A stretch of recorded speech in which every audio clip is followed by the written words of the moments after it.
Okay, you ready?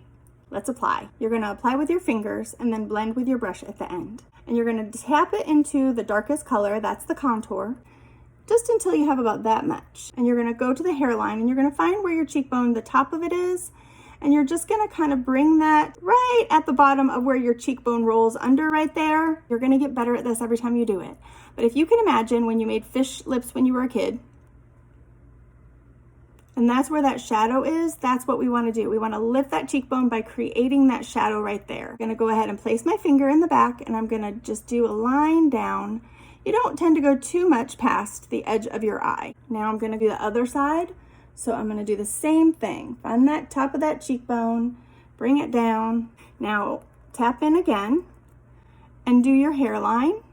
Just do a rainbow around your hairline. Remember, what this can do is it can give you the appearance of a shorter forehead if you have a long forehead. Now what you're gonna do is my favorite part. Just tap into that dark color again, and you're gonna do just at the jawline all the way down from your ear to your chin. Then I'm gonna do the other side, my chin all the way up. Take that and I'm gonna rub my two middle fingers together. You're gonna put this on the top of your nose and you're gonna bring them so they just touch. You can see how I'm just touching on the top and I'm just gonna slide it down.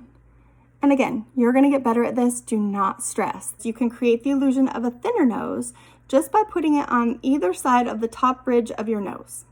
That's it. Take that same finger and you're gonna tap into the brighter color. Now I like to do my brighter color next because it can get overwhelming on where to put the color. This color is the brightest color and it's gonna be in the center of your face. So you can create it just by doing a T down the center of your face. Just like that. Tap in the corner of your eye and just bring down some. Both sides, tap, bring down. From the corner of your eye, up. Just do corner of the eye, up. So your brighter color goes T, inside, outside of eyes. Pretty simple. Last thing is the main color. It goes pretty much wherever we don't have another color. We've got some color. So we're gonna do it in between there. Then I do the other side, here, all the way up.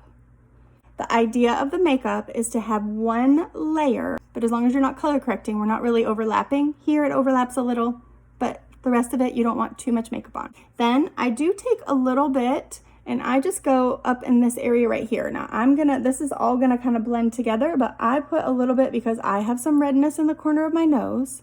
So I know that that needs a little bit of coverage right there. So I go ahead and place it there. That's it for the application. Okay, let's blend. Take that smaller end and you're gonna just blend that contour at your forehead line, just blending it softly. It should just blend like butter because the whole time that we've been applying, it's sort of becoming the temperature of your skin. Leave your cheekbone, but go to the chin and there you're gonna brush down. That's the only place where you're really gonna blend down on your face. You definitely wanna leave the color there because that's what gives the shadow and that's what creates that look of a strong jawline. But you definitely want it to be blended in. And I start with my brightest color. Now you're gonna just blend it a little bit and you're gonna tap it into your skin. Wherever you have those colors, you're just gonna kind of marry them together. You're gonna do a little blend and a little push. Now when you get to your under eye, you're gonna wanna tap. The makeup itself is pigmented enough that it can actually cover under your eye just from carrying it from one place to the other. The beautiful thing about the 3D brush is you can actually use the tapered end to get into the corners of the eyes. And I just keep working my way down, usually lighter to darker. You can see I've left this line here. I'm gonna go ahead and take my lip cheek color and I'm just gonna put it all along the top. And then I'm gonna apply on my lips. Now, go back to that brush, same thing here. You're gonna wanna go up with your contour and swirl back with your blush. So about 3 times. Up and back. You can see already it's just kind of blending it together and back and blending and back. And that's it. Same thing on the other side. And that's all. That's all there is to it. If you find that you've got too much on one side, not enough on the other, you can take from your lips, you can reapply.